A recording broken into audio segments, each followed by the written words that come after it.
To anyone viewing out there now or in the future, today we are going to be talking about emotional mastery and how to master your emotions. It's a pretty big topic. We got a lot of information to talk about today, but I think it's a really, really important topic to discuss for sure, because society does not really teach you how to deal or cope with your emotions pretty much ever. We're all kind of left to figure it out one day when things fall apart for us and we don't know why. We have to go to the self-help section of the bookstore or whatever it is, right? But it's an integral part of our being that we can use to achieve great things and do a lot of good in the world. Or if we're not aware and we don't have any mastery or self-awareness, our emotions can really, really wreak havoc on our lives and make us, drive us into some pretty poor decisions and just lower our quality of life. So yeah, it's a really big topic. We got a lot to discuss.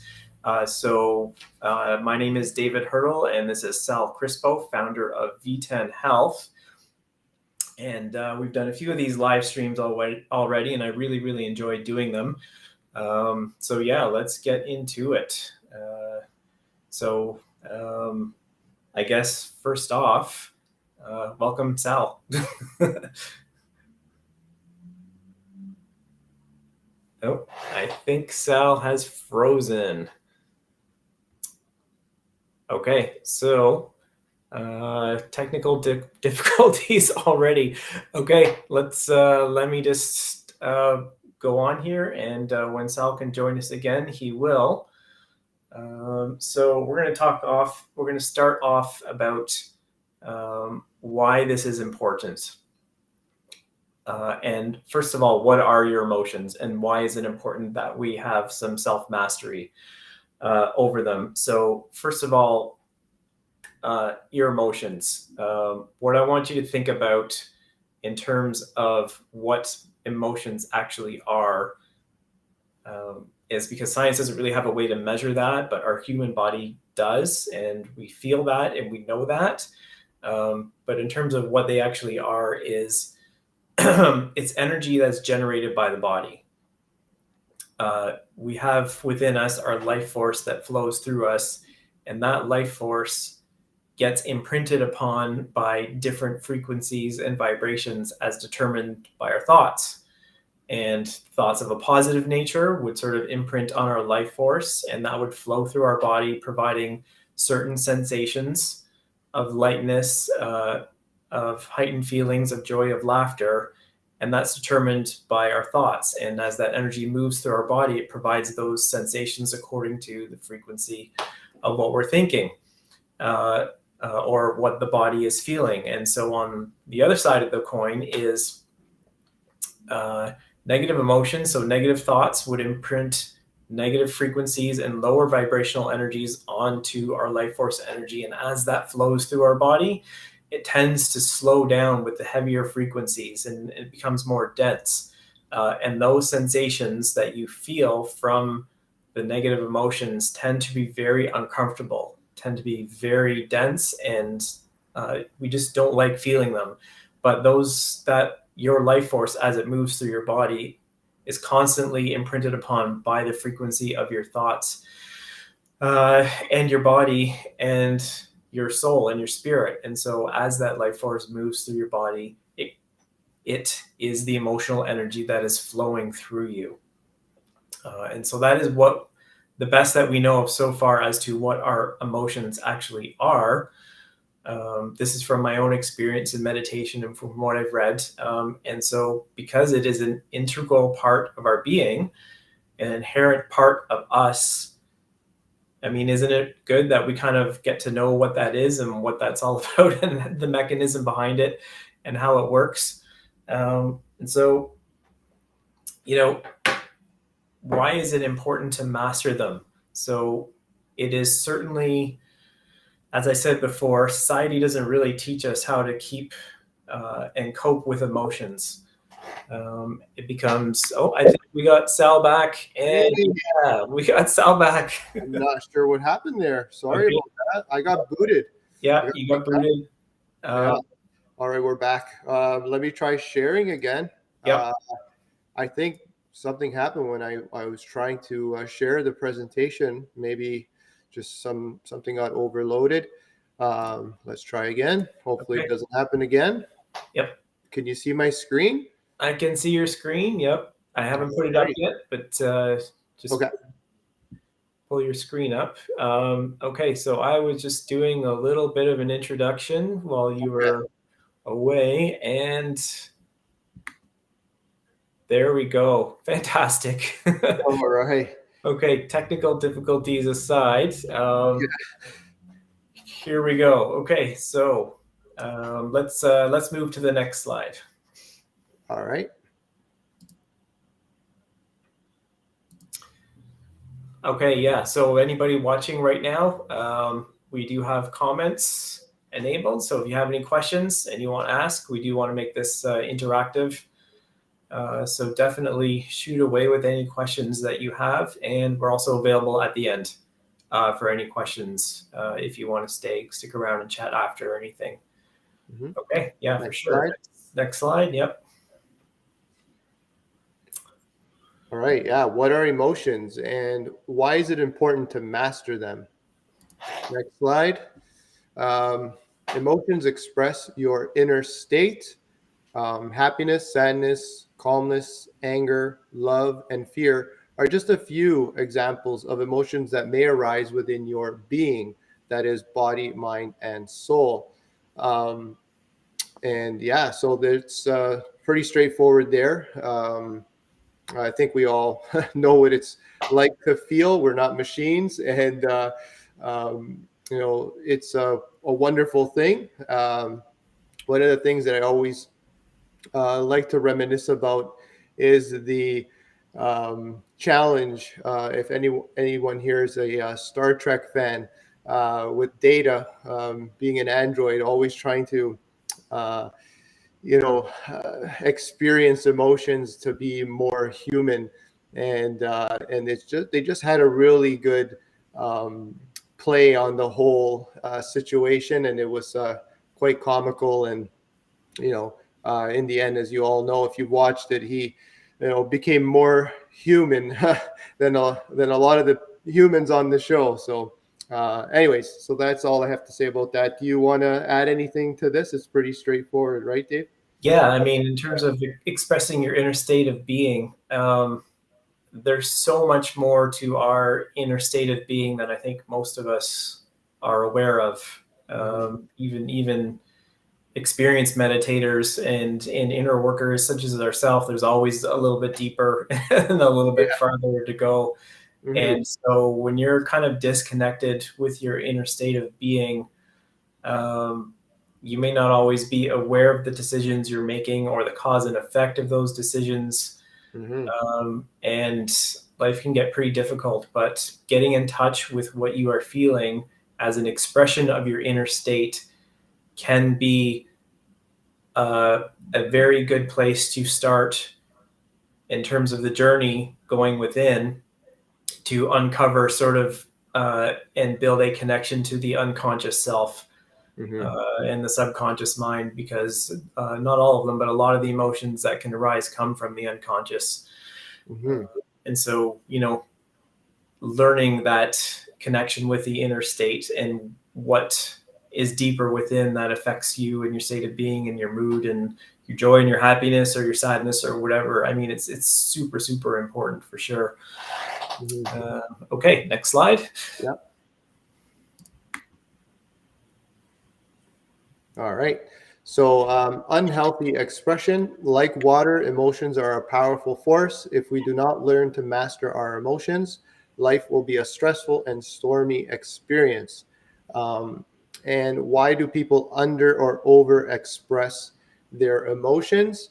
Yeah, so the question there, you touched upon it in the previous slide, and sometimes people are not really aware of their inner state, or aware of not just what they're feeling to the full extent, it more so why they're feeling that way, what's triggered certain responses.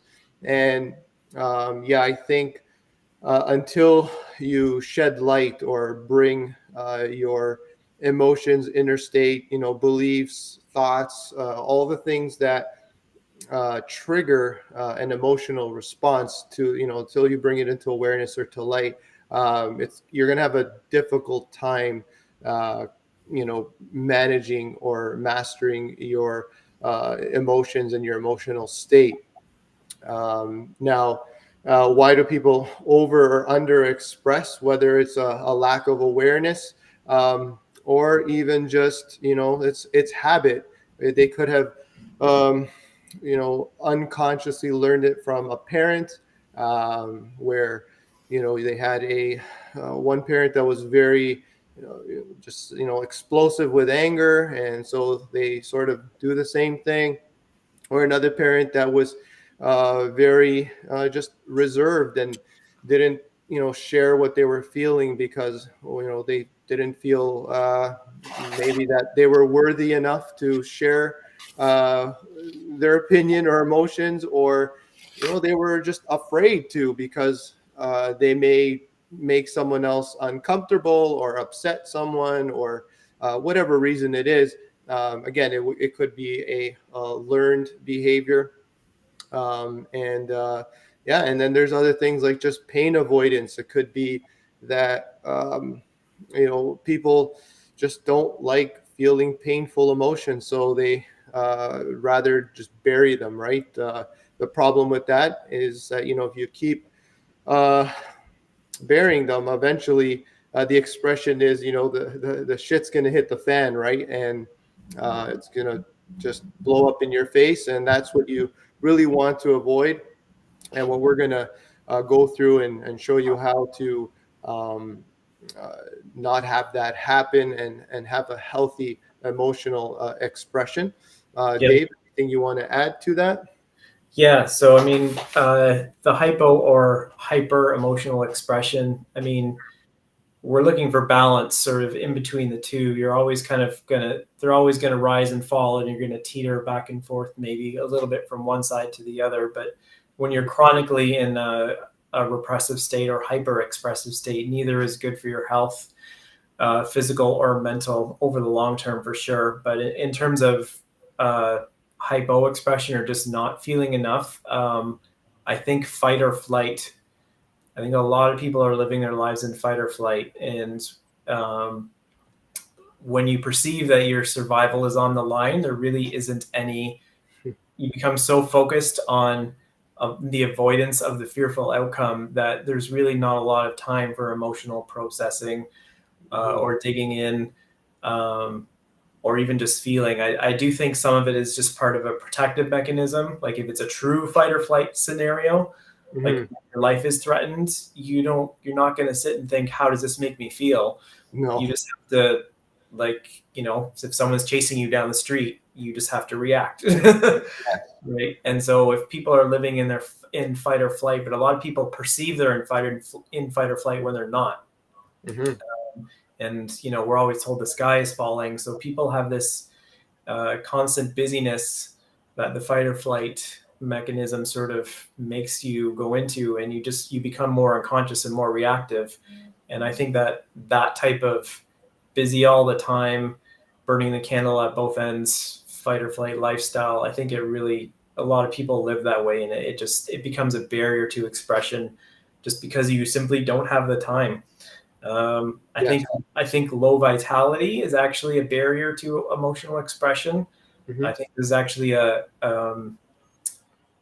maybe a protective mechanism by the body, because I think when your body, like when you're physically exhausted, your organs don't have enough energy, your digestion, your liver, your kidneys, like all of your internal mechanisms that help keep you going. When your body is very, very unhealthy, Mm-hmm. uh, emotional processing does take energy. And I don't think maybe in those situations when your vitality is low that you just don't have the capacity to, because you don't have the energy to.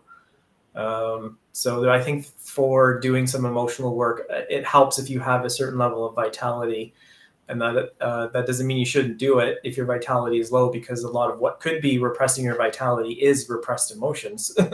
Yes. It's just a matter of how much you can handle and deal with, physically. Yes. And then Yeah. Yeah. No, because, the thing is, as you bury emotions, you're carrying them, and it becomes more and more taxing.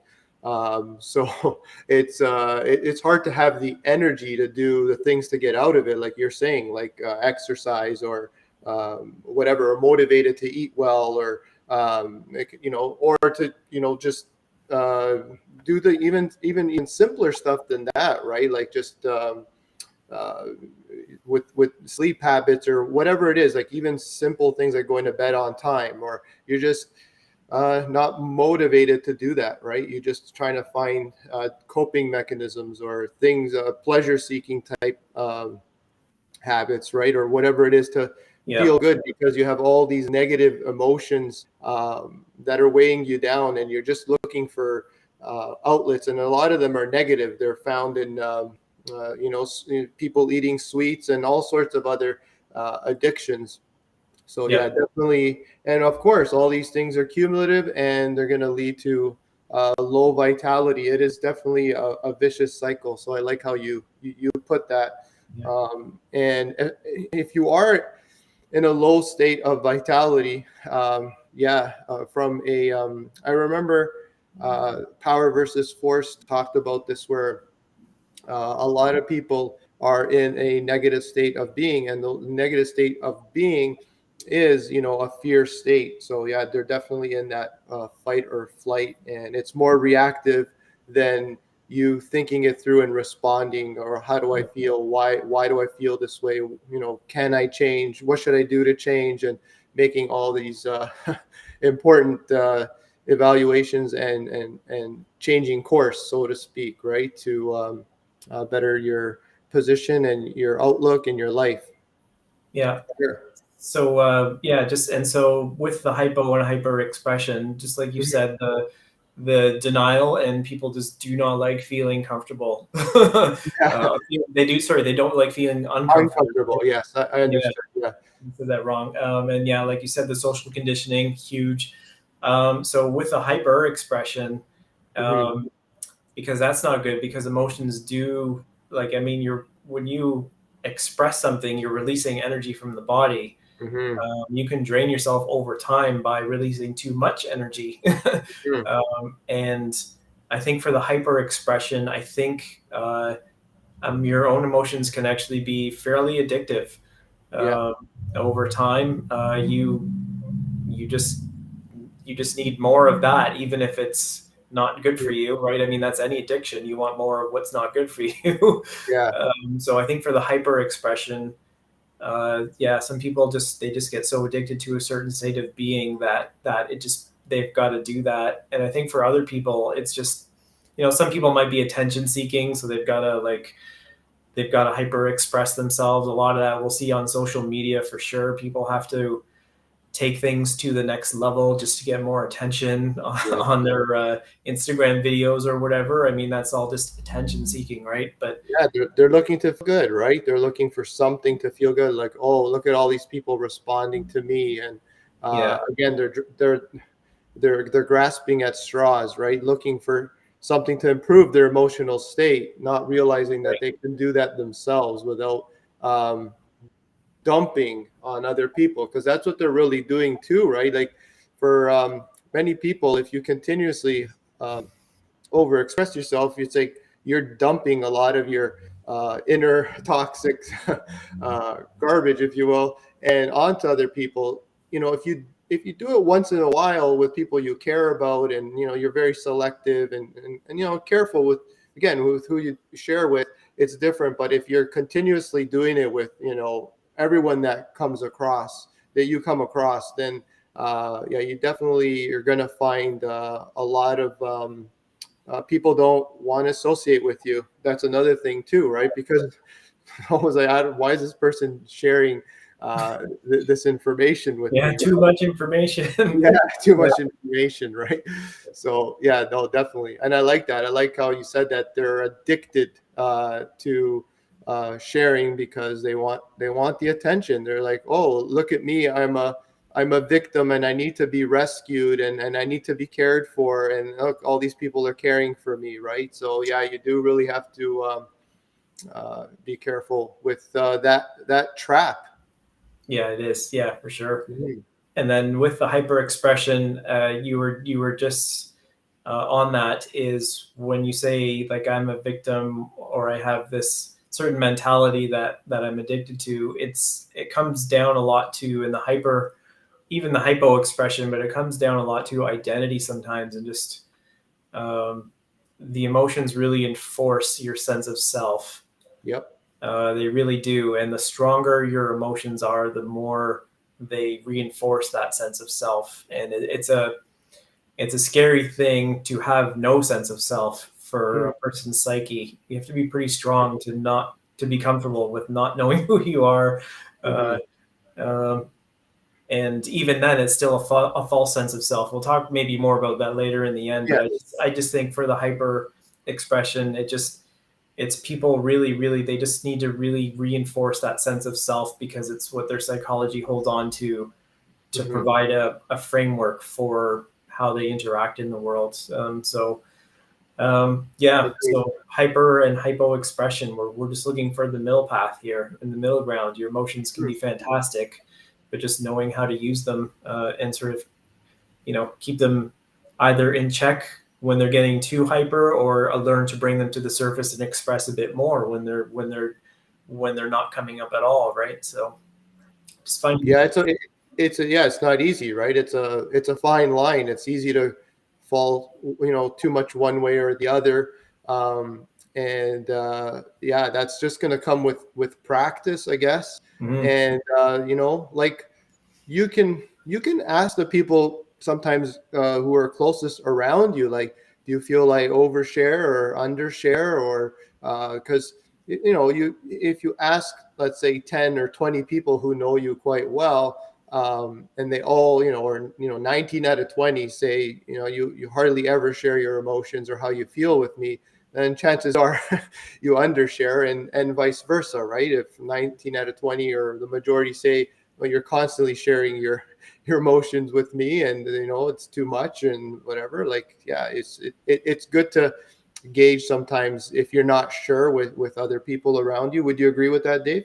Yeah, absolutely. Because we can't always see ourselves as we are or as other people perceive us. And we all have our own blind spots, Yes. right? All of us.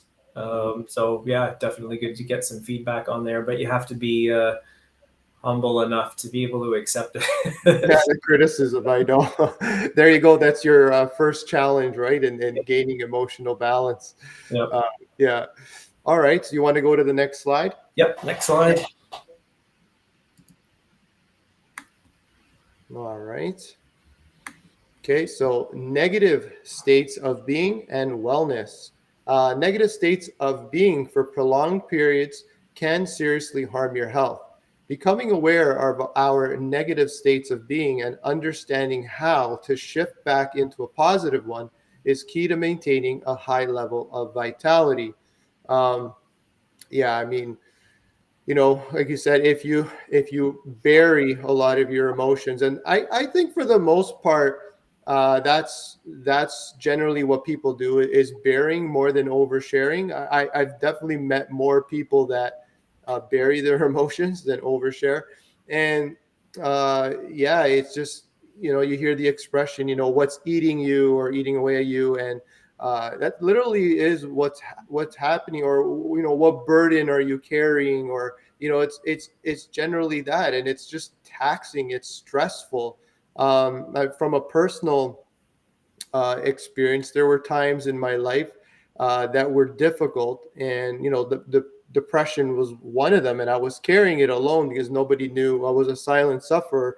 And I just remembered when I healed from that, it literally, I felt like I was light as a feather, as if I was 1/10 my weight. I was like just floating up the stairs when I was walking up the stairs, and I didn't physically lose any weight, but it was just the all the emotions that which came out over a series of 3 days, or a lot of the emotions came out over a series of 3 days. And yeah, it just had this uh, lightning effect on me.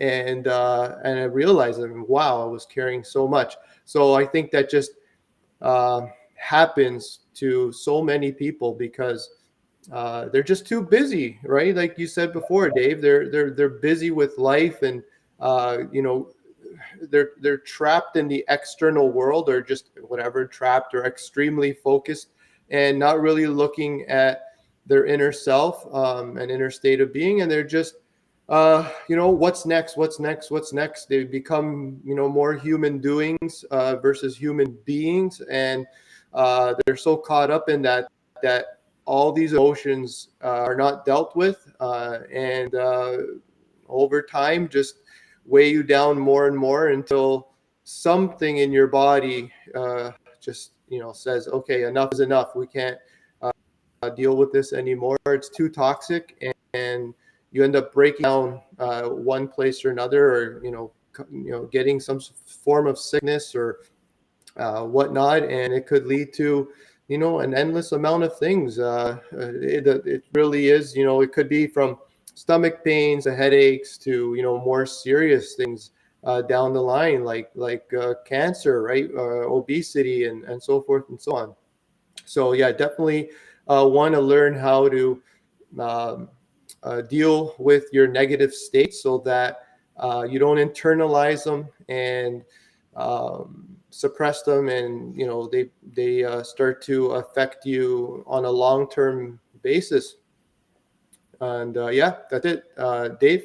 Yeah, so it's I guess mechanically speaking, it's pockets of density in the body. And Mm-hmm. so when you were off for the first minute or two, I was just talking about flow of energy through the body and how that can be affected. Mm-hmm. And so whenever you get energy, always needs to move and flow. And whenever you get these, like, you store emotions in your body, and Yes. when you repress something or you hold it back, it stays in your body physically. You think of it as like a tiny little black hole, and it just kind of sucks in energy, and Mm-hmm. it requires more energy either to feed it and keep it going, or your body has to sort of wall it off, um, and it just becomes an energetic sort of dead area in your body, Mm-hmm. as a protective mechanism. But it's those, when you have all these little tiny emotional sort of blockages in your body that you're storing, they just drain you over time. Like, they take your vitality, they take your energy, and they usually make you make decisions like eating poor foods and not going to bed on time and not exercising, and they usually drive you into decisions that make your energy even worse. So it becomes a spiral. Mm-hmm. Yeah, so it's a vicious cycle for sure. Yeah. Mm-hmm. Yeah. So we're going to be looking at in the next slides, we're going to be looking at how to deal with this, right? Yeah. Okay, next slide. Okay. um, so the first step is to get in tune with your emotions, and that's what we're going to look at. And next slide here. um, yeah, so I think when it comes to getting in tune with your emotions, one of the oldest and best practices, Dave and I both discussed this, and we agreed upon it right away, was if there was one thing, because there are many things you can use, but the one thing that was we found the greatest practice or tool was meditation. And it's definitely a pathway to awareness and a practice of emotional mastery. It increases your awareness of your body, your mind, and your soul. It also helps you to recognize where your emotional tension and blockages are, like Dave was just saying. That energy gets stored somewhere, and you have to work to release it. But the first part is uh, getting in tune with it, realizing that it's there, so that you can breathe through it, breathe through the tension, or just work your way through the tension and the blockages. And Learn to work through and release current and stored emotions, like I just said. Learn to distinguish where your emotions arise from. I think that's really important because, again, the emotions could be coming from your body. Prime example could be if you're lacking sleep, your body's tired and it wants to sleep, so it could be irritable. You see that a lot, especially with children. When they're lacking sleep, they become very cranky and irritable, and it's the same thing for adults.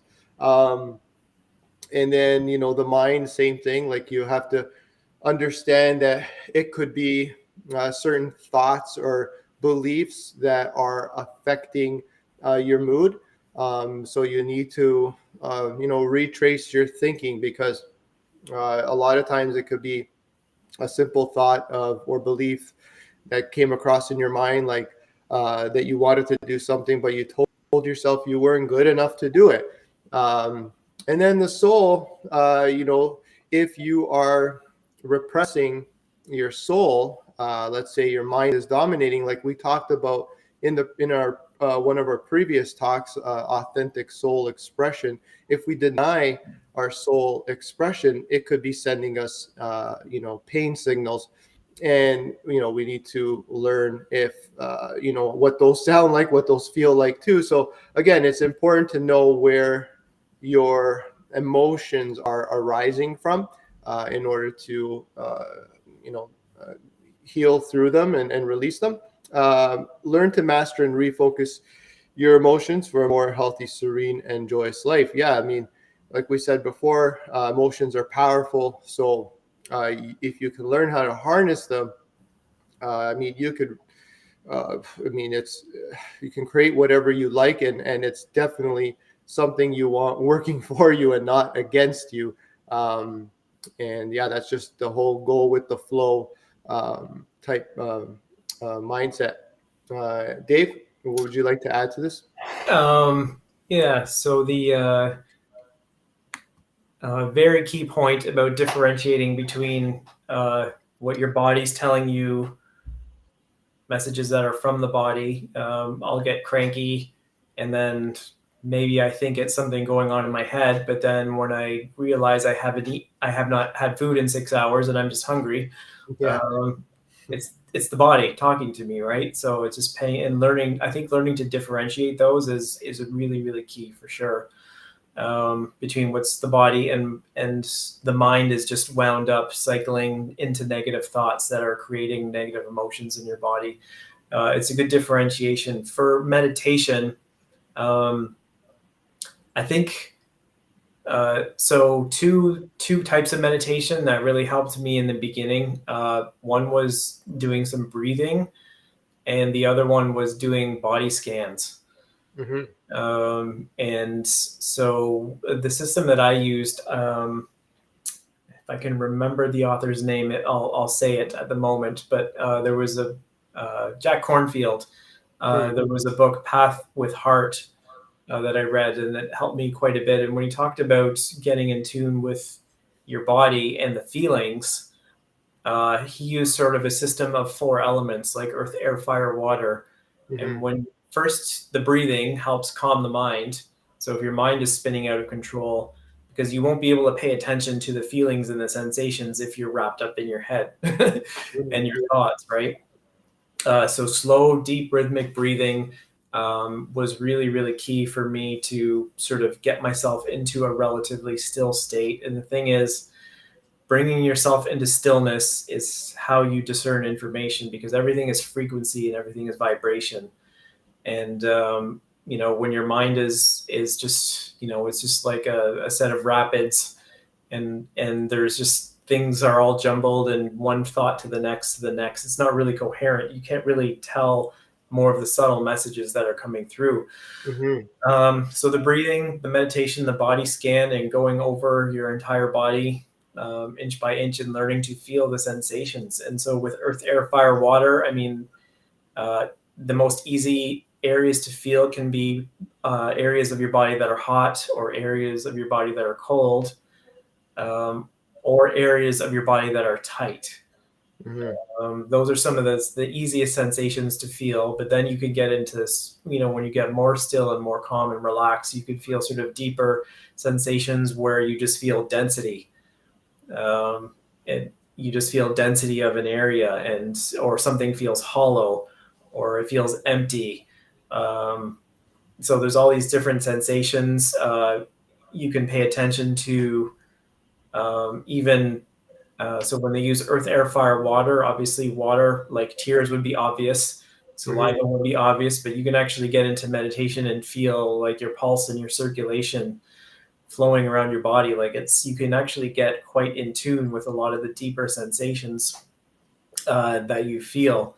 And sometimes you'll feel maybe electric sensations, like when I had anxiety, I had a lot of butterflies. Like that's a heightened nervous system situation where you just feel that yeah, butterfly sensation, or that. So Hmm. there's all these different sensations, and the idea is to not walk away from them or say, this feels really uncomfortable. Like my anxiety, I avoided because, one, because of the catastrophic outcome that I had imagined in my head that I thought was true, but two, I just did not like it how it felt in my body. So Hmm. I did not like the tenseness. I didn't like the shallow breathing. I didn't like that my rib cage was like tightening up all the time, and the tenseness. So as much as it is what you think is going on in your head, there's the physical sensations that is we all want to naturally avoid because they're not comfortable, right? And so with meditation, the idea is just to detach from that reaction of I don't want to feel this, and rather than detaching from it, actually go into the sensation Hmm. and observe it and witness it. Okay, so I've got butterflies in my stomach. Let's just watch what happens without any judgment, without any narrative from the mind about what we think it means, and just see and observe, the hollow pit of grief in the chest, or, even just small things like you're furrowing, your muscles are tightening in your head and you're furrowing because you're thinking too much. So you actually learn all of these little sensations, and they're tells that your body, and they're all just messages, and that's all they are. Hmm. So once you learn to be comfortable with those sensations and realize that uncomfortable, like you said, your soul might be sending you a pain message. Yes. It's just messages from your body that you just witness, and a lot of the times, over time, what you notice is those sensations rise and fall of their own accord without you having to do anything about them. And Hmm. a lot of managing the emotions through meditation is managing that initial reaction to the emotion itself. Hmm. And when you can overcome that reaction of to the emotion of not wanting to feel it, it's like a big, big step. Hmm. I remember when I had my anxiety, I was doing just some deep breathing, and the first time I tried it, I could only lay there for 15 or 20 seconds because my body would get so wound up. I just couldn't sit still, and I had to get up. Hmm. I had to do something. And then afterwards, it was like, okay, why? You investigate further, and that's part of the process of meditation, is investigating further into what's going on and why. And at one point, my body just started shaking. Like it was literally shaking. Like my arms were doing this because there Hmm. was energy that just needed to be discharged from my system. And if I gave it the space to do that, which I did, probably for 30 to 45 seconds, it shook, and then whatever needed to work through just worked through, and then it stopped. And then Hmm. that was one of my very first steps of mastering my anxiety. It was like, okay, I know this now. Like I know this feeling, I know the sensation. I have more control over it. I'm not afraid of it. So this is what I got through meditation. It's just a really in-depth awareness and knowledge of what my body was feeling, and I always thought I had a good sense of what my body was feeling because I always exercised. But I don't think I had the subtle feeling Hmm. and the subtle awareness, and the sort of nuanced discernment, which is why I would have to have a panic attack before I would realize something was off. Yes. Right. So yeah. And I like what you said. I want to reiterate something that's very important is, you didn't you this is something you practiced, that right? the first time you only lasted 15 to 20 seconds, but I'm sure then, that started to build over time. So it's not like you got rid of all your anxiety Yeah. in one session, right? It may take several sessions. So you just so that people understand it's, a practice is something that you do, daily, many, many times, right? It's Yep. not, it's like trying to become extremely fit all in one day. It's not going to work that way, right? It's something you have to build over time with effort and consistency. So yeah, this is great. I liked your uh, examples with the meditations. I really like one that I've come across a few times too, and that's when you first start meditating and let's say you're in a lying position. I prefer the lying down position. Everyone's different, some people seated. Sometimes I'll change it up. The point is I just like to get really comfortable, and lying down for me is what I find the best. And I just pretend that I'm on water and I'm at the top of the water, and that's where all the waves are. So in the beginning, when I first lie down, I could tell my mind is racy, and I'm just start my breathing, and as I breathe, I just visualize myself sinking lower and lower into the water, where it's more and more still, right, away from the waves. And I just find that visualization helps. So you could include visualization too, as well as what Dave was saying, like scanning through your body, where you start at uh, your head and face, and yeah, see if you're making any like tension type facial expressions, and then all work your way down to from the neck to the shoulders, and go through each and every part. And yeah, so I really like that, Dave, and I think people, yeah, just needed to understand that this is a practice, and Yeah. you're going to get better at it as do it more and more often. Yeah, so that's great, and it can be a little bit um, of a challenge, like you said. The first time you lie down, that 15 to 20 seconds, you were freaking out. I think that is a normal experience. And you could see who hasn't meditated when they first try it. They're like, yeah, I can't do this. They just give up so easily, Yeah. whether they think they're like not being productive or um, whatever. There's always an excuse, right? It's usually a mind thing. But yeah, you just have to push through that beginning, right? They always say the first is the worst, and then no matter what it is that you're doing, and then you start refining it and getting better and better, right? Even if it's just 1% or 0.5%, you're Yeah. just going to continue to get better at it, and going to benefit more and more from it. Yeah, good. Do you want to Yeah. move on to the next slide? Yeah. Yeah. We'll go next slide. So the next slide here is it's a nice quote, sort of more of a story, a small story. I'll read it. A monk decides to meditate alone away from his monastery. He takes a boat and goes to the middle of the lake, closes his eyes, and begins to meditate. After a few hours of unperturbed silence, he suddenly feels the blow of another boat hitting his. With his eyes still closed, he feels his anger rising, and when he opens his eyes, he is ready to shout at the boatman who dared to disturb his meditation.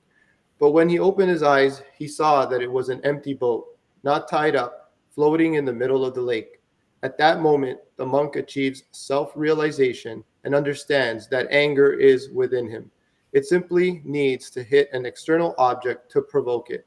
After that, whenever he meets someone who irritates or provokes his anger, he remembers the other person is just an empty boat. Anger is inside me. Yeah, so that is Teach Nhat Hanh, and I'm not sure if I'm pronouncing that correctly, Yeah. but he's amazing. He's got a lot of really good content, especially when it comes to mindfulness and meditation. But yeah, I mean, that's what people need to understand, is that your emotions are yours. No one else's. They rise from within you, and once you understand that, then you sort of understand that it is in your control, and nothing outside you can make you feel it without your permission, without your consent, really, right? Mhm. Without you giving that object, that boat in this situation, power over what is stirred up within you. So it is a great story and something to remember.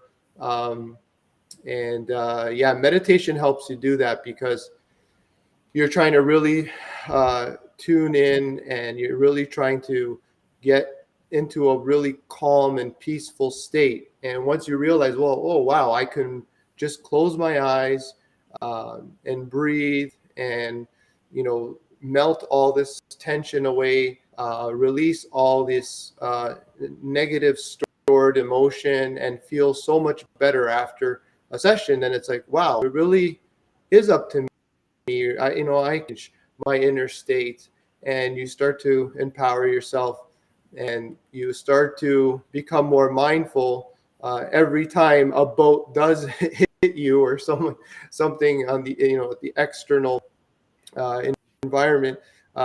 You come in contact with it, and it starts to trigger something within you. You start to say, whoa, why am I allowing this to trigger me and respond this way? And then you can start to respond more and start reacting less. So yeah, that's why I really like this story. It really exemplifies what we were talking about in the previous few slides. Dave, you want to add something? Yeah, I mean, this that slide is a sort of a good direction to point people into as to the philosophy of how they should go about living their lives. Yeah. Right? Whatever happens on the outside, I mean, we don't have a lot of control over that whatsoever. And a lot of people get jerked around by what happens outside of them. But once you start really paying attention to what's arising, it's never within you. All you kind of realize it's never about what's going on outside of you. It's about what's arising within you as a response to what's going on outside of you. Hmm. And when your attention is always there first and foremost, and you're dealing with that and expressing it in a healthy way, or even transmuting it. You actually have more access to your free will, because when you are triggered and ruled by your triggers, you're actually not making your own choices. Hmm. Chances are, well, the reaction is making the choice for you. But even beyond that, when we get into the larger picture of life, pretty much all of society is out there and has designs on triggering you so it can take your money or your attention or your vote, or enhance the ratings or the amount of likes. Everything out there is actually either knowingly or unknowingly trying to trigger you, so it Yeah. can get your emotional reaction, because emotional reactions are how money is made. Hmm. And that is how society is functioning pretty much these days, right? I mean, it's a terrible model, but that's the way the world works. So, and there are people out there, unfortunately, that do know this and will take advantage of this. So, you Hmm. become more sovereign and free in your own will and your own decisions when you can Hmm. manage your triggers, Hmm. uh, and know when and see when they're arising and deal with them. So it's a question of your own sovereignty, and also how you perceive the world. Because if you're perceiving the world through a repetitive trigger, or unexpressed emotion, you actually don't see things clearly. Like, your perception is always bent towards a certain way that isn't actually always accurate or correct, but you end up believing it anyways. Hmm. And so a lot of your choices end up being based on things that aren't real, but things you think are real because it feels strongly, because you feel strongly about them. Hmm. Um, which, when you say it that way, doesn't really make any sense, but it's what happens, right? So Hmm. yeah, that quote is really good. It's the power is always within you, always, but you just have to be aware of what's arising within you to have that power in the first place, and manage it and take charge of that trigger. Yeah. So I like that story. It's Yeah, excellent. and that's what meditation is all about, is becoming the watcher of your inner state. You're observing yourself, and you're watching what is arising, so that way you can, then take control of it. If you like that, or if you don't like it, then you could change it on the spot. So we'll go to the next slide. Yep. Next slide. Eliminating emotional blockages. So working through unresolved baggage. Next slide. Um, yeah, so a great way to do that is through journaling. Um, Journaling is a way to journey within, and um, because when you're writing, especially pen to paper, not so much the digital form, but more so pen to paper, it just has a way of tapping into the subconscious mind. I know and soul. There's a lot of there's a lot of studies done on that. But even from personal experience, if you do try it, you'll see that there's so much that pours out of you once you start doing it, especially regularly. Just like anything else, you have to, build up momentum and do it over time, because maybe the first few times you do it, not much comes out, but sometimes a lot comes out. So everyone's unique, but in time you'll see that, yeah, there's definitely a connection to a lot of things inside you that you didn't even know was there. And so again, you're shedding the light of awareness on it. Um, and any negative or neglected feelings can resurface and be dealt with or healed, an emotional detox. So, yeah, once you start writing, I remember writing my manuscript for my second book, which I haven't released yet, but it was on my journey through depression. There was so many emotions that came out during the writing. I didn't even know they were there, and I've worked through a lot of different ones, but it was just revisiting, and it started to trigger other memories, and I was just amazed at how much I still needed to work through. And so as much as I enjoyed working on the book, it was also even extra healing process writing through it. So yeah, it's definitely a good way to detox or release any of those stored negative emotions, and then strengthen the relationship with your true self and become more soul driven and less ego driven. Yeah, if you have these emotional blockages, they can disconnect you from your soul, right? Because your soul uh, is, again, it's always in its true state, authentic state, is always joyous. It's always in a good mood. It is always, as long as it's allowed to be expressed freely, you're gonna, yeah, you're not gonna be in a negative state of being or emotional turmoil.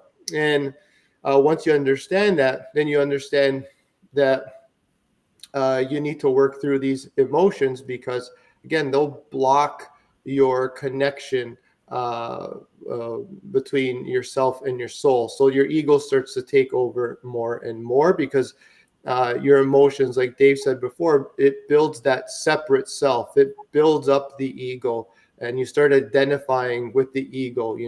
The funny thing is, the seven uh, uh, dwarves there, they all have a name, right? Sleepy, whatever they are, I don't know them all. Dopey, Okay. grumpy, right? Like they're based on emotions, right? And happy, I think, is another one. So like they identify with their emotion, right? And so anyway, so that's something that you want to avoid. You want to be your natural state of being, which is a heavenly state. If you can release all of your stored negative emotions and just have your soul open and freely expressed, then you're gonna feel great all the time. That's um, that's why you do the work that you do. and then hold yourself accountable and make life more meaningful. Yeah, if you're, writing things down, you're staying in tune with what your soul really wants, what your mind wants, what your body wants, and making sure you take care of your high performance team, that 3-player team. You're gonna, your life's gonna be more meaningful because you're gonna be feeding all three exactly what's best for them, most beneficial for them, and you're gonna create the life that you want, and yeah, you're just gonna enjoy it. Yeah. um, yeah, Dave, what's your experience with journaling, and what do you find you've gotten out of it, and what others can get out of it?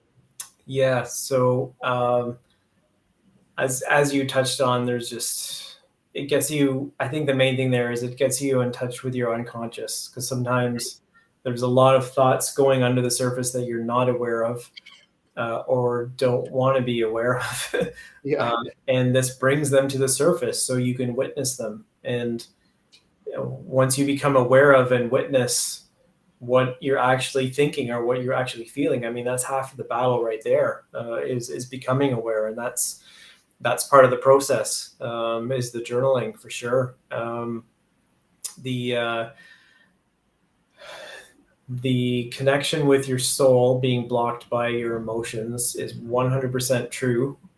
And I think maybe just when you have that stronger connection with your soul, maybe just not having the expectation that you're going to be happy all the time, because Mhm. even though your soul's true nature is love, Mhm. is just love, we're still human, and things are going to come up and things are going to happen.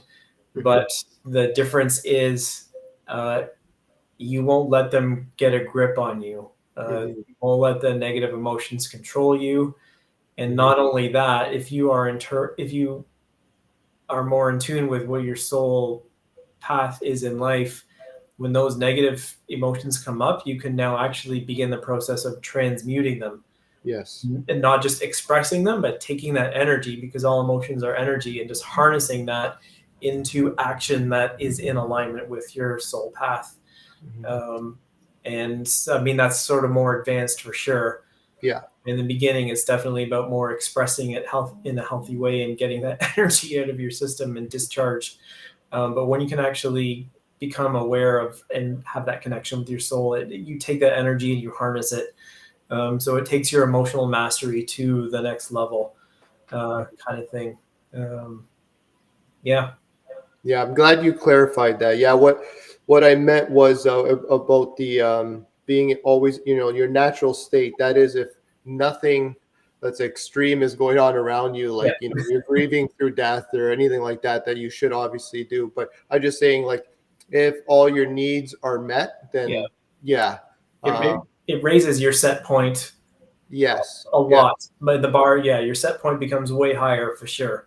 Um, yeah, uh, exactly. yeah, Yeah. definitely. And even when you're going through it, like sometimes if I'm grieving, like there's a lot of joy there, like because I know, like you said, it's not going to get a grip on me. I know it's like, oh, I'm going to feel this way for the rest of my life. Because when I was depressed and I would cry or whatever it was, like, and I felt bad, but I just felt bad all the time. I actually believed, I'm like, oh my goodness, I'm going to suffer and feel this way for the rest of my life because it had a grip on me. Yeah.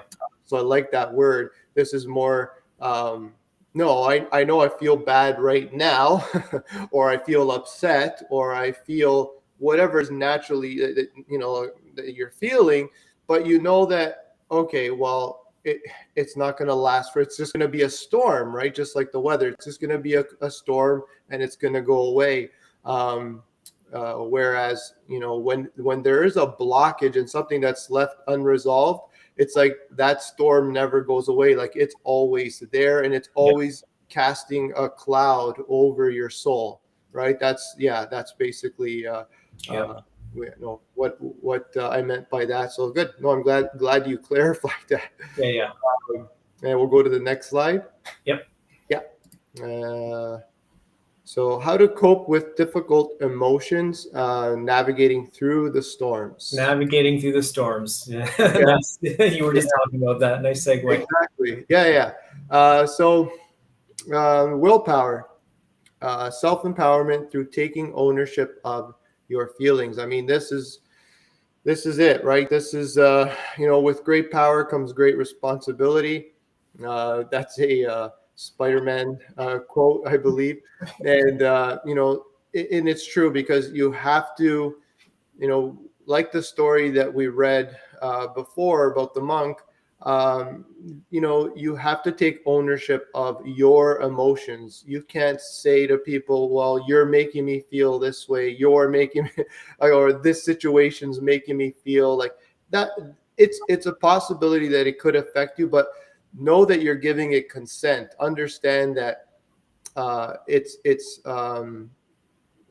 something that you do have control, right? Like one example I give, there's some days where you get cut off when you're driving and you get really upset and you just you lose it, right? And then another time you get cut off and for some whatever reason it could be even worse, and it doesn't even phase you. You just maybe even laugh about it. So what was the difference there? It was Right. it's more like how the mood you were in, and something that happened before, or sometimes it could be a snowball effect, and it's just like the 20th bad thing that happened to you, and then you finally give in. So, and because you're built up pent up frustration. So the key to understand is that it's you, right? You're giving that empty boat power, right? And so once you take full responsibility of the way you feel, that's empowering. And a lot of people sometimes don't want that power. But if you do want to master your emotions, that is definitely a necessary step, because or else you're going to end up with the victim mindset, right? Which is, oh, this happened to me. This is why I feel this way. And, poor me, poor me. And then, yeah, you're just going to always depend on whatever is going on around you. Your mood is going to depend on how things unfold based on circumstance. So, if life sends you in a good direction, you're going to feel good. But if things doesn't send you in a good direction, you're going to feel bad, right? And that could be a very, I think, dangerous way to live, because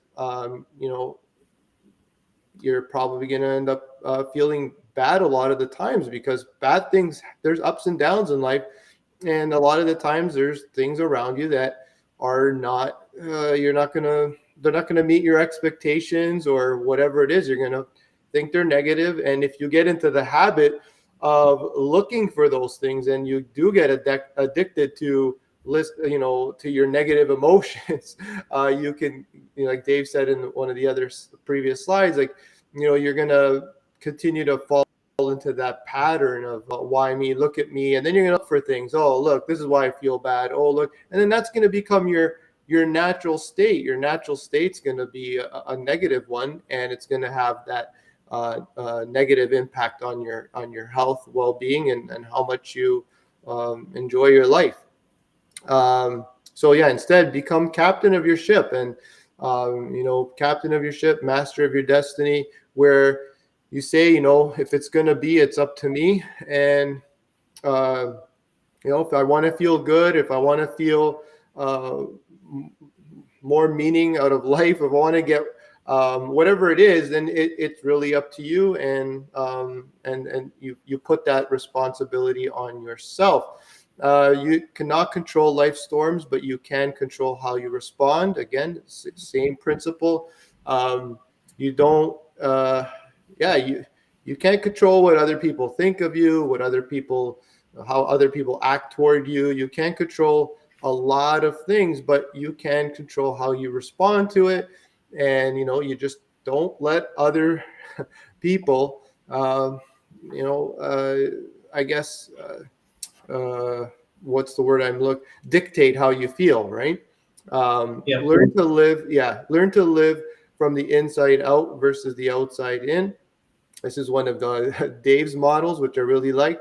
And yeah, you're realizing that, hey, this is me living inside out. I'm not allowing the outside to affect the inside. It's the inside affecting the outside. So I really like that. Again, it all follows the same theory here. And then movement, creative expression, coaching, verbal expression, body work. These are all different things that you can do when you're, not, if let's say you want to express yourself, you want to express you're upset. There's so many different things you could do. Some people like going for a run just to release energy. Some people like to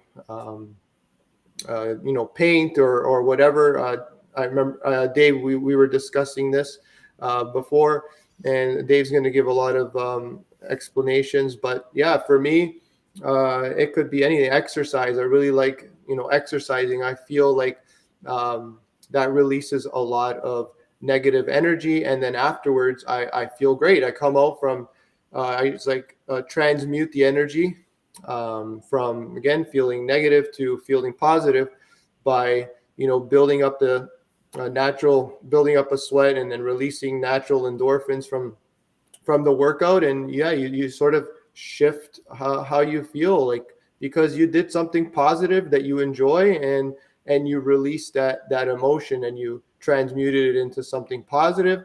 And no matter how little, keep moving forward. So yeah, just remember, no matter how bad you're feeling, just do anything that makes you feel better. And no matter how little it is, yeah, just remember, it's not a sprint. It's a little step by step. Just make sure, whether it's even 0.5%, do something, whether it's the meditating, the journaling, like we just said, any of the above there. Yeah, and Dave, I know you wanted to talk more about this and the movement and how that affected you, and body work and stuff like that. Anything that could release emotional tension. Yeah, for sure. So I'll just rewind a little bit, just back to the willpower part. So I think where people get, here's how I like to think of willpower. It's like if you have a dam, like imagine a big dam that's holding back water. The water is your emotions, and the dam holds it in place. Yeah. And you can sort of open the dam or close the dam to allow the water to flow, and allowing the emotions to flow, or not, according to what we talked about earlier. Whether you're a hyper expressor, maybe you need to then use your willpower to sort of mute the expression a bit, or the other way and bring it up to the surface. But the thing about willpower is that it's always directed internally. And I think that's where people get it wrong, as they direct it externally. When emotions rise, usually people try and use their will to force change on the world around them. And that actually doesn't really have any type of healing effect. It has more of a reinforcing effect on the dysfunctional belief or whatever that's causing the negative emotion in the first place. Yes. So let's say someone has a craving, and they're staring, like they're staring at, let's say a chocolate bar on the kitchen counter. Someone bought that in the grocery store and left it, and there's some junk food there, and you're staring at it. You've got an emotion that's driving you to that. People would take their willpower and they would look at the junk food and say, you don't have any power over me. But it's not. That you're directing the energy and your will in the wrong direction. Where your will is applied in that situation is when you go quiet and within, you allow whatever you're feeling to arise and pass through you, so you can witness the emotions that are causing the craving or the bad behavior in the first place. So you're using your will a lot of the times to allow you to feel what you're supposed to be feeling, instead of medicating it with something else. And that's where your willpower, I think, for a lot of people, in terms of practical application, whether you're having junk food or you're you're addicted to your internet or your cigarettes or your booze or whatever your vice is. That I think is where the practical application of willpower comes in, because it's allowing you to feel what you are not comfortable feeling or don't want to feel. And that willpower is directed internally. Um, Even if in the beginning it doesn't work all the time, it allows you to bear witness to what's coming up, and it allows you to build a cause and effect of what's causing that to come up, for Mhm. sure. So just with willpower and emotions, I think that's key. People have to look at willpower as a way to allow them to feel more. As we said earlier, most people tend to repress rather than hyper express. But once you can do that, because most people just use their will to stuff it down, right? Stuff down what they're feeling, Yeah. and will actually can be used to enhance the expression as well, for people that are not comfortable feeling. So yeah, so just in terms of coping techniques and tools and dealing with it, the first thing I think to look at in general is what is the intensity of what you're feeling, because I think there's different ways you can approach how you cope it. When I was having panic attacks, the intensity was so much that breathing and relaxing and visualization would have been absolutely useless.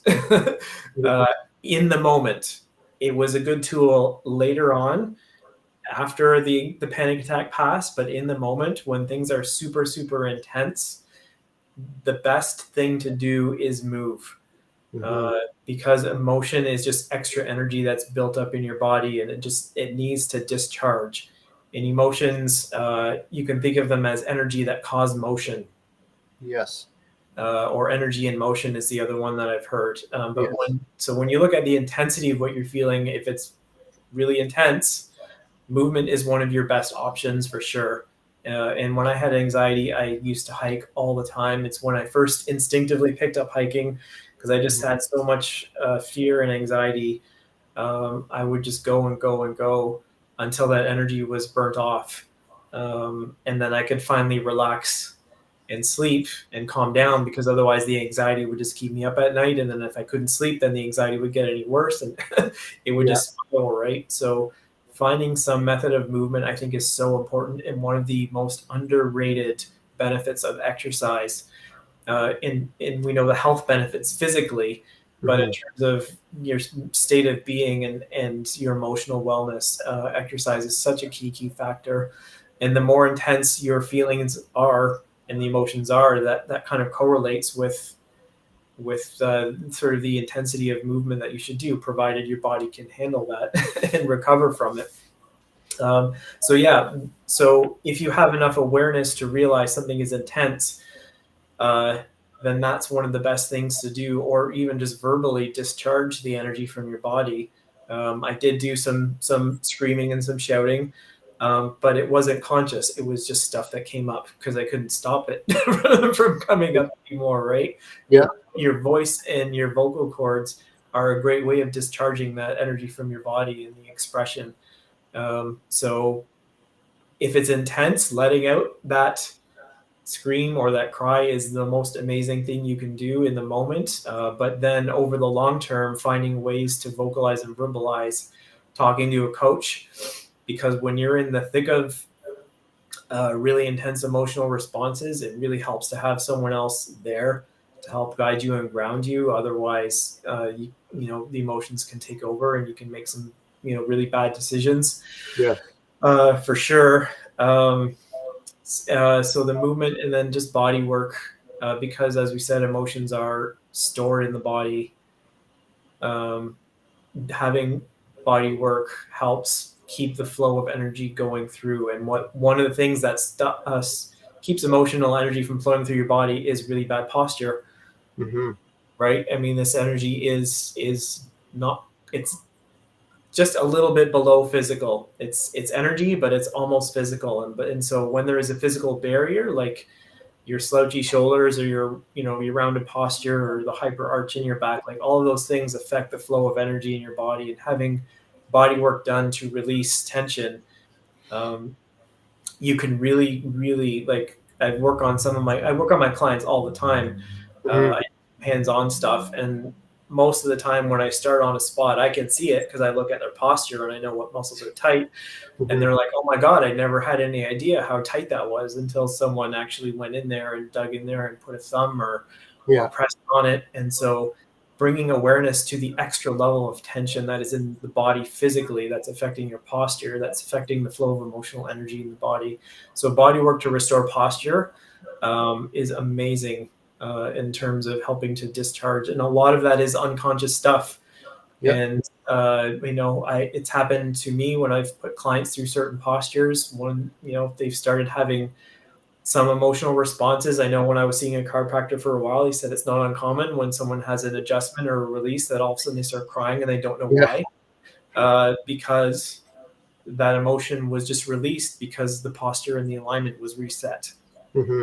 So I think having body work done as a part of the overall process, plus it just helps relax you and get you calm. So that was an integral part of my healing process for sure, was the movement and the body work.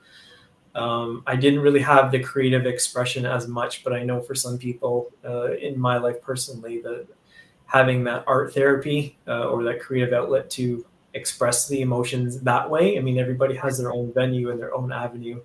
Writing seems to be the best for me now, for sure. In the journaling, but for everybody it's different, right? So you find how the emotion wants to express in you. Is it your voice? Is it your movement? Whatever it is for you, having that outlet is absolutely key as an ongoing lifestyle way of being, not just like a one-shot thing, right? Like you said. Exactly. Yeah. All right. Great. That's great. Next slide. Next slide. Yep. This is another quote. When you come out of the storm, you won't be the same person who walked in. That's what the storm's all about. And I really like this one because, you gain from the storm, right? You develop your character. It forges you into something stronger, right? It's like the old saying, what doesn't kill you makes you stronger. Although I suffered greatly with my depression, when I did come out of that storm, I was definitely more well prepared to take on all the other storms in life, because really nothing compared to that one. And it just helped me, again, enjoy life a lot more. And when we look at storms as just a form of resistance, like, overcoming dumbbells or overcoming, some type of resistance to make your muscles stronger, or your mind, if you're challenging your mind in some sort of way, and you overcoming that, again, it's going to make you stronger, whether it's trying to reach for a goal, like writing a book, or some career goal or whatever, that it's going to take a lot of mental fortitude. The storms, the tough times are what tests you. It's what's going to make you build more strength against resistance. And so don't always look at the storm as something that's a negative, right? And that's what the victim mindset has, and it's really easy to fall into that mindset when you're captain of your own ship. You don't That's the way you look at storms. It's like, okay, time to grab the wheel and stay strong, and let's steer our way through this. We know which way we're headed, and we're going to do our best to, you may get knocked off course a little bit, but you're going to always navigate and steer the ship back in the direction that you intend to go in, right? And toward. So whereas the victim mindset, it's like, oh, I wanted to go there, but there's a storm and it's just throwing me off course, and I ended up over here, and oh well, and it's, again, poor me, why me, instead of grabbing that wheel and taking control. You're just kind of sitting back, and wherever the boat goes, right? So again, just a perspective to look at life storms differently, because that way you won't get so negative about them. They won't be so hard on you, right? You'll look at it like, okay, here's an opportunity for growth, right? This is a challenge. This isn't something to just, oh no, like it's the end of the world, the sky's falling type mindset. And, you just, that's it, pack it in and give up, right? And wherever you end up, you end up. So that's I guess, why this quote I felt was so important to add in here, and it ties in with what we just discussed in the previous slide. Anything you want to add to this, Dave? Yeah, I mean, I guess maybe we'll talk about it a bit more in the end, but there is actually a process of transformation that is happening when negative emotions arise, and there is a reason for it. I know one of the biggest asked questions sort of in the wellness and spiritual communities is, what is the purpose of pain? like why do I have to feel pain? Why do I have to feel suffering? And they are some of your greatest teachers, provided you can transmute and overcome them. But if you can't, it can bury you. But it's part of the process of transformation that's happening, and the amount of strength you come out with at the other end. Like when you go into the gym and you work out for the first time, you can be really sore in your body. And as long as you don't let that soreness prevent you from coming back again and doing it again, like a week later, then you might be a little less sore, and then you do it again a week later, and then it's not sore at all. Your body has adapted and adjusted, and it's grown to manage that level of resistance and intensity, and now you're stronger for it. And the exact same principle applies on an emotional level. If you have, let's say, trouble expressing yourself to your overbearing parents, as an example, you may feel uncomfortable in your body, you may feel nervousness or any of the butterflies or the other symptoms that we talked about. You do it the first time, and if you don't let that stop you from doing it again and you repeat it, those physical sensations dampen and mute, and you don't notice them anymore when you go into those similar situations. And that's the part and process of building emotional strength, is getting comfortable with the uncomfortable. And as you feel that pain and that what is uncomfortable, as long as you don't avoid it or suppress it, and you can express it, then you actually become much, much stronger, much more resilient. Because in the end, there is so much more to us than we possibly realize, as you talked about earlier, connecting with your soul. Part of this process is actually helping you connect with that. But you have to purge that energy from your body, right? Like you had your 3 days or whatever of just like purging all the negative emotions. Like that's a physical, energetic block from you knowing who you truly are and connecting with your true self. And that's part of the purpose of pain and suffering is you have to go through that. There's no way around it. You have to go through it to get to know who you really are as a soul and as a spirit and your true nature. And once you connect with that, you realize how much stronger you are, like how much more you can really, really handle. And what you thought was a big deal at one point, later on is like, yeah, it's not that bad. Why was I making such a big deal? Right now. So I mean, not in every scenario. Obviously, everyone's different, and people go through trauma for sure. Absolutely, that's maybe for another discussion. But it's when the negative emotions come up. Whenever I see that, I see it as a part of me that is out of alignment with my true self. And what do I need to do to bring that separate self back into me and incorporate it and integrate it so I can be more of who I really am, and more loving and more compassionate. So a person's ability to love and be compassionate is actually quite proportional to how much pain and suffering they can bear in their life Mhm. and have experienced, right? People that don't experience any pain or don't allow themselves to experience any pain or grief, they also have no empathy. Mhm. They will not have any capacity to feel what anyone else is feeling because they've never been through it. Yeah. And so they don't know what other people are feeling. And so when you don't have empathy, you don't connect with other people. Mhm. And you're not really connected with yourself. So yeah, it's the process of transformation. And that's Mhm. part of why we're here.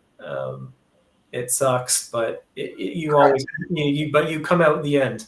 You always come out Yeah. the other end stronger and wiser, more Yes. mature, more resilient. Life is tough, unfortunately, and you have to have a certain amount of mental, emotional resilience to plow through and not let it get the better of you. Yeah. So Yeah, yeah, you have to have that mindset. It's important that you understand that the results are worth the struggle.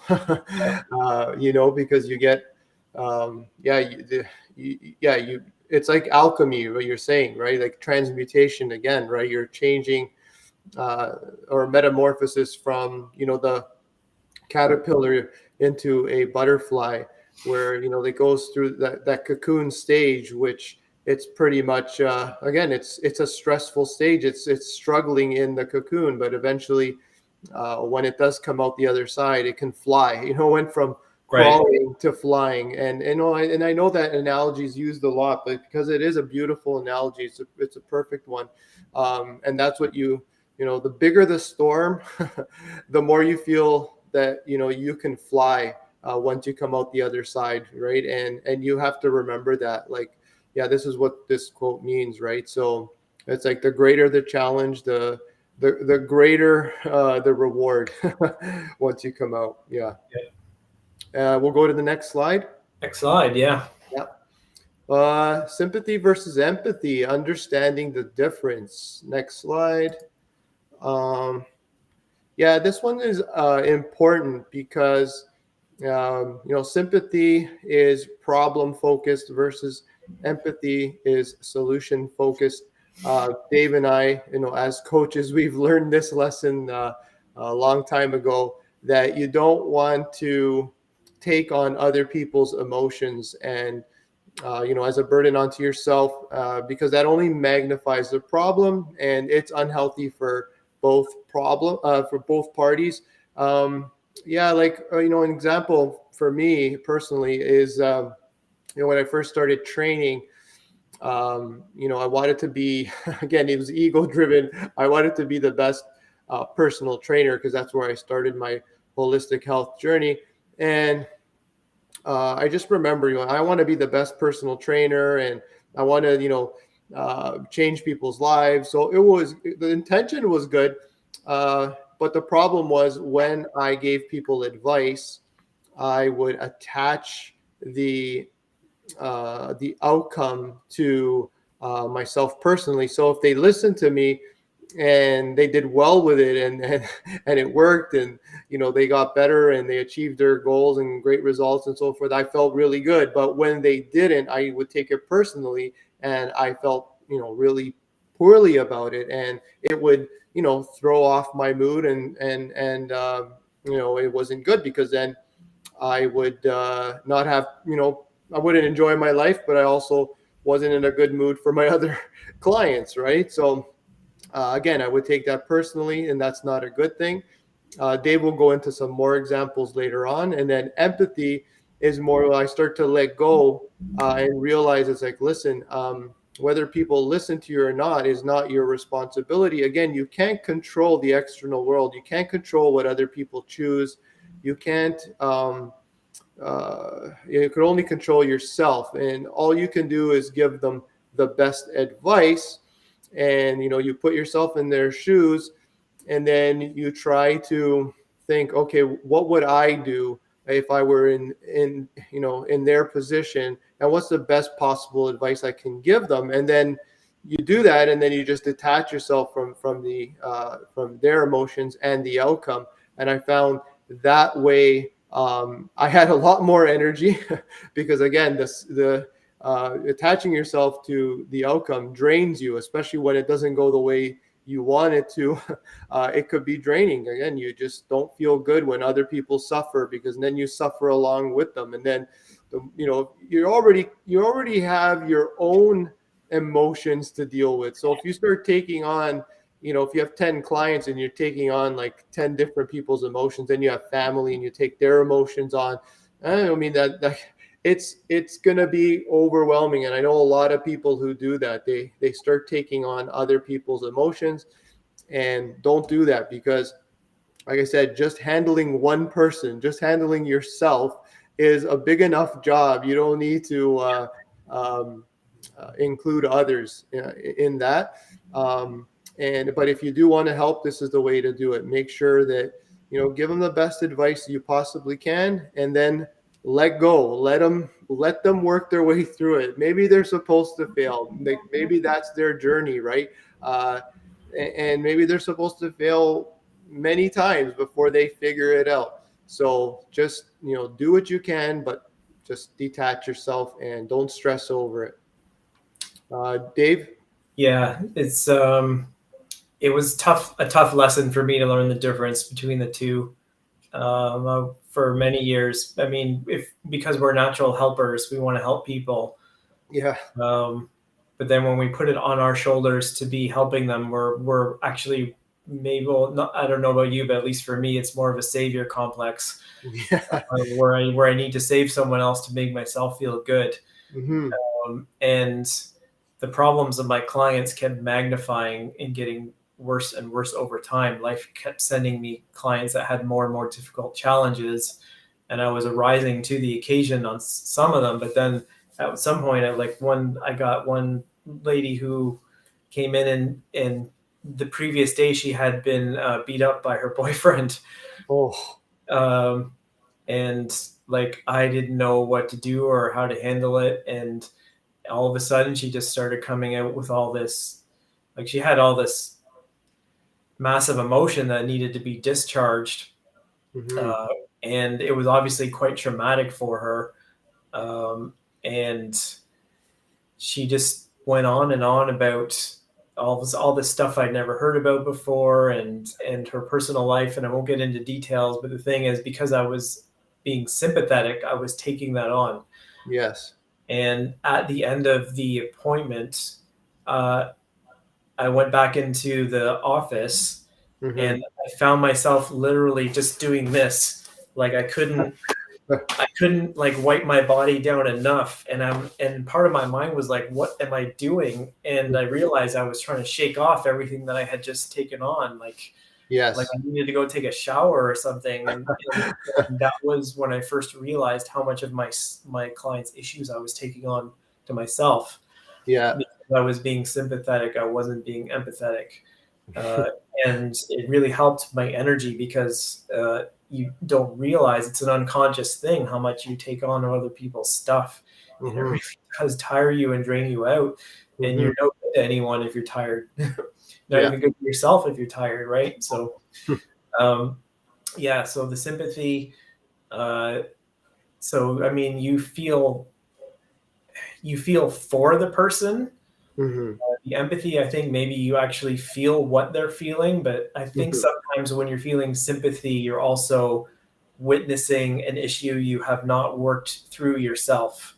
Mm-hmm. When you're in empathy, uh, you can detach a little bit more, because you're on the other side of it, and you've seen the solution, and you've been there, and you know how it can end up for the positive. So you don't have to bring your vibration down to their level to connect with them, so to speak. And so, yeah, when you're in sympathy, if you see someone not feeling well and you're like, "Oh, poor you," I think that's a really good example of sympathy. Like, "Oh, Mm-hmm. poor you," like, um, you're kind of reinforcing, they're getting attention from a negative. Yes. They're in a negative emotional state, but now they're getting attention for it. You naturally want to make them feel better. But Mm-hmm. as we talked about before, negative emotions are energy that have to be expressed and released from the body. Mm-hmm. And if you become that crutch, they don't actually ever release those emotions and heal them. right? So when you're sympathizing with someone, you're not actually helping them heal, even though you might be well intentioned and you might be thinking you're doing the right thing. Hmm. Um, it's a tough thing to allow to love someone enough to allow them to feel a little bit of suffering and pain, Yeah. and be confident that they can cope with it and deal with it, right? So Hmm. yeah, and like you said, the empathy, this detaching from the outcome, um, offer the solutions, but if they can't hear or are not willing to hear the solutions, then they still have more to work through on their own. Yeah. And it also may not even be for you as a coach. It could be for someone else, right? Yeah.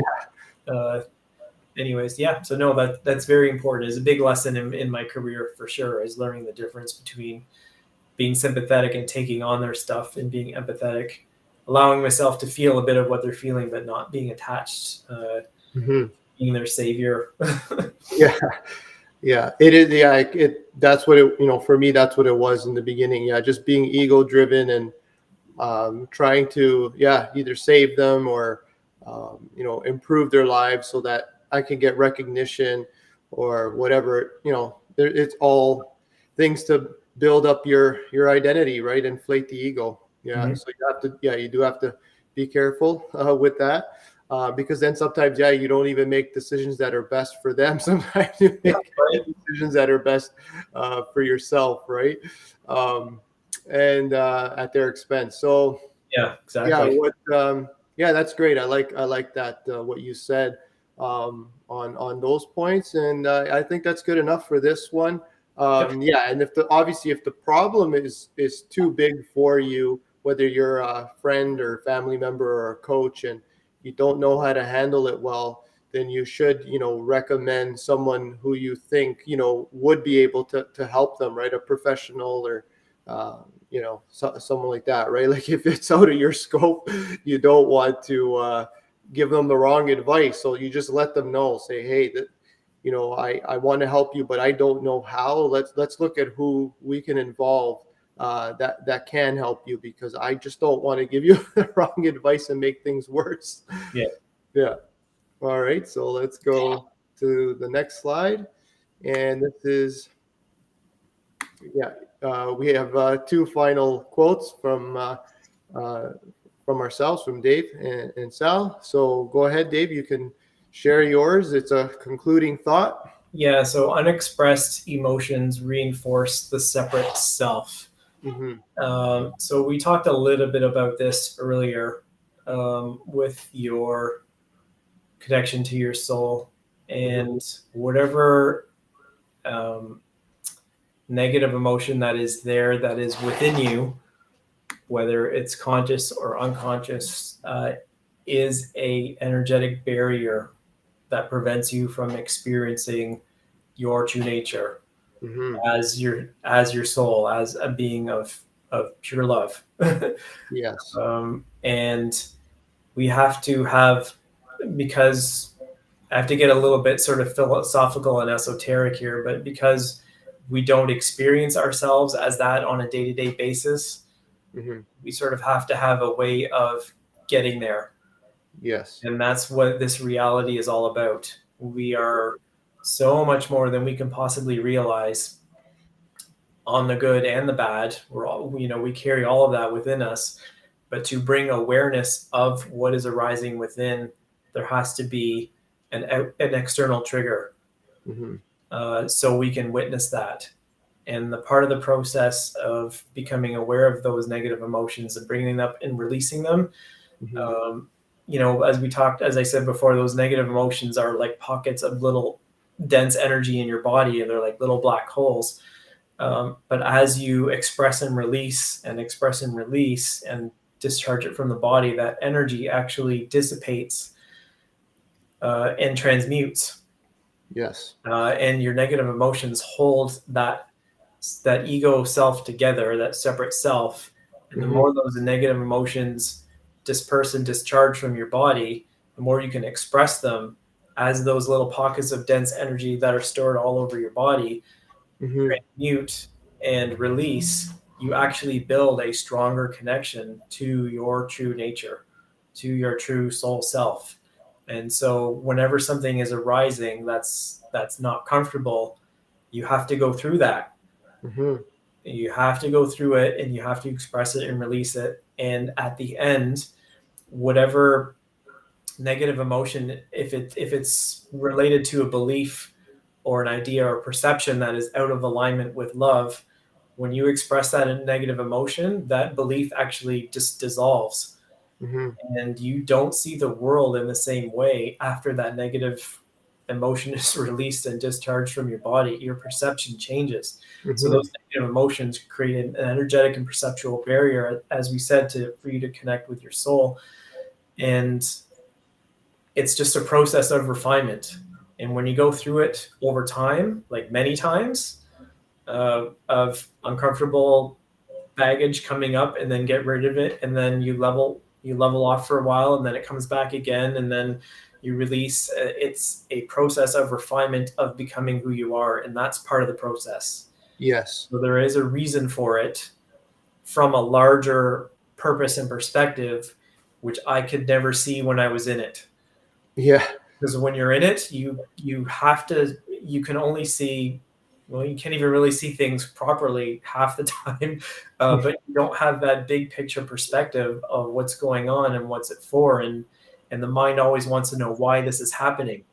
Yes. And part of that means you're not accepting what's happening when you're asking why why it's happening, but having the understanding from a larger perspective that this is part of a purification process. This entire reality, 3D reality, the matrix, that our souls have come down to experience ourselves as separate from the collective, that Mm-hmm. purification process is triggered by the external world, so we can bring the negative emotions up and get them out of our system. And that purification brings us closer and closer, and builds a stronger bridge and a stronger connection to who we truly are. And Mm-hmm. once you finally start to refine yourself enough to the point where you actually have that as a not just an idea that you're a spirit, but a physical, like a real life experience, Mm-hmm. being of spirit that's more than just a physical body and more than just your emotions, or your mind. um, it's a game changer. Like you start to see things from a whole different perspective. Like you really start to see, I mean, it's just a unity conscious perspective, where you're like, if I had this experience where I'm like more than my body, and like could be, some people experience themselves as all that is for, brief periods of times when they have their spiritual awakening. When you have that and you bring that back down, it's a game changer for how you perceive with and interact with life. And when you don't see yourself as separate from the rest of life, you see yourself as as a part of the whole, but connected to the whole.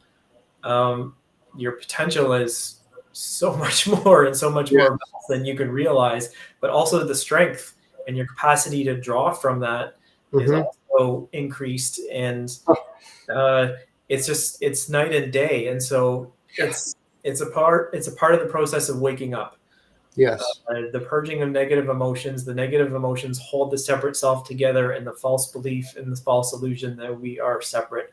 And the negative emotions purging from external circumstances that trigger it, just get rid of that, and they just destroy that. So Yeah. those situations, from that perspective, you actually see them as a positive thing. You're like, yeah, okay, I want more of who I am, and I want to experience this myself as greater than who I am, even more than I already have. So when those situations come where that trigger the negative emotions, you're like, yeah, let's go into it. Let's do this. Like, I'm just gonna crush it, right? Like, Yeah. Yeah. let's just plow through this, and just, you can be a warrior, but you still have to feel, right? But Yeah. you just don't.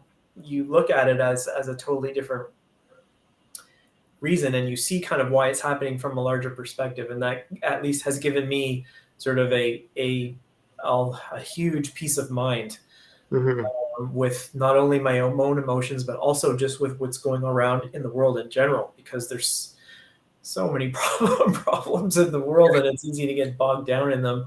But you are so much more than that. and greater than that, and but you just can't always see the reason for it when you're in that hyper negative emotional state. So yeah, negative emotions, they keep strengthening the separate self, and it's all about the process of the disillusion of the illusion of the separate self. And that's kind of Mhm. how I see my process of going through anxiety, going through depression. Those were the things, those were just a release of all of the emotions that were preventing me from knowing myself as greater than I was and greater than I believed myself to be. Mhm. That's great. That was really well said, Dave. I think that actually gave me like an idea in terms of for our next talk. I think we should delve into that, where we talk about our personal awakening stories. Yeah, yeah, And um, yeah, and I agree. I mean, I've read a lot on people, with conscious unity, and the barriers to achieving conscious unity. And yeah, definitely emotions, like you said, are probably the greatest barriers to dissolving the separate self, and connecting to our divinity. But also on top of that, like just the awareness part, just knowing what to look for, and uh, being mindful of it all the time. Like being mindful of your thoughts is one of the greatest challenges. It's hard work. It's not easy. Like you have to, um, be constantly looking at what am I thinking, right? Because if you're not aware of the thought stream that's coursing through your mind, then you're never going to really understand why you feel the way you feel. It's not. I think the mind most importantly, because I think that's the one that's for most people operating at a high level. Like it's just sort of. I think most people have the, um, I guess what you can call it is uh, the disease of just overthinking, yeah, where they just, their mind is continuously flowing and it's on, it's never off, right? It's not a tool. It sort of becomes its own living entity. It becomes like yep, that's what the separate self is. And once we start to be aware of this thing and start watching it and what it thinks and what it believes, and what it triggers within ourselves, the emotions that are attached to all this, then yeah, it definitely is going to help you to say, whoa, I don't like that part of myself. I'm going to, yeah, feel my way through it, but also look to change it, because yeah, that's not the character I want to be, right? Like in our other talk, we talked about the avatar and how it's not happy with the character it's building.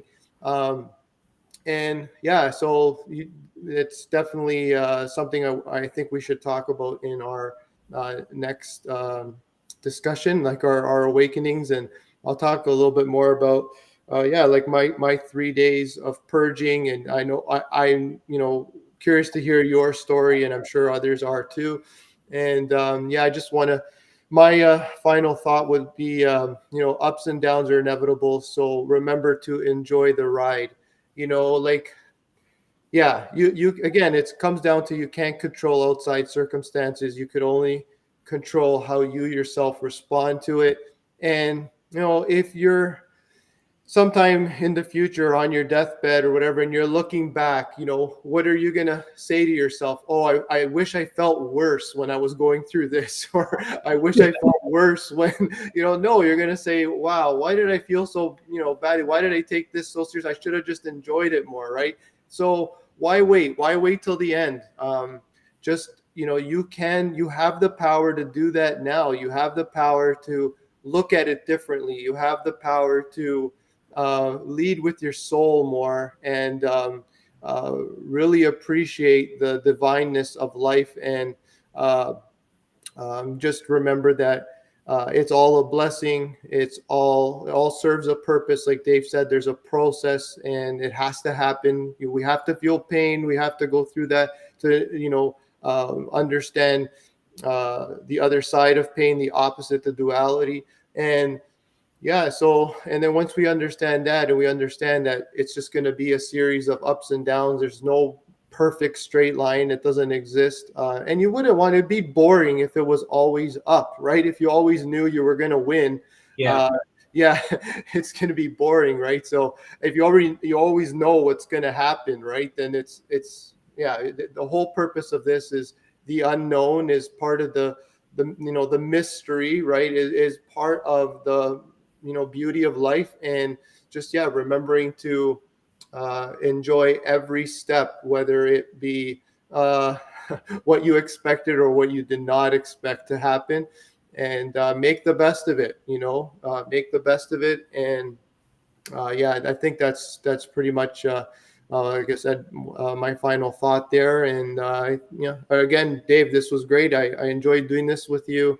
I hope people will gain from this and utilize it, and yeah, just make their lives more enjoyable, more of an enjoyable ride. Yeah, for sure. If Mhm. I mean, part of why we go through what we go through is so we can help others not have to. Yeah. I mean, they will still go through it, but we can at least ameliorate it maybe a little bit, right? It's Yes. um, yeah, no, this was fantastic. Lots of good stuff. Um, so, Next slide here.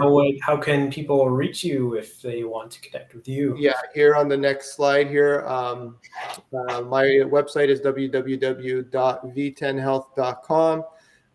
My email is sal@v10health.com. You can, yeah, reach out to me there. I also have an Instagram page, which is at V10 Health. And I'm also on, TikTok, again, at V10 Health, and Facebook, same at V10 Health. Yeah, so reach out to me whichever way you feel most comfortable. If you're looking for some physical, mental, and spiritual guidance, or you can also reach out to Dave. Dave, how can people reach out to you? Right. So I'm on Instagram at Dave Hurdle, and just email davehurdle@rogers.com is up on the screen there on the slide. And my website is awakeningenergy.net. And that is how people can connect with me. And I also have a YouTube channel called Awakening Energy as well, which is Mhm. where we post these, where I post the videos afterwards, Mhm. as well as on your YouTube channel. So yeah, that Yeah. was fantastic. Lots of good stuff. Very enlightening, high vibe stuff. So yeah, next time we'll figure out what our next chat is going to be. If you want to do the awakening process, our personal stories, yeah, I'm down to go with that for sure. Absolutely. Mhm. Yeah, it'll get into some some ethereal, Yeah. which really means weird stuff, right? Yes. Yeah, which yeah, you have to have a bit of an open mind, I guess. But hey, if you're watching this, you watch this whole thing, I'm sure you do. Yeah. Yeah. So I'm sure you'll enjoy it. All right, Dave. Till next time, and have a great day. And yeah, we'll touch base soon. Okay. Thank you, Sal, and take Take care. care. Yeah, you too.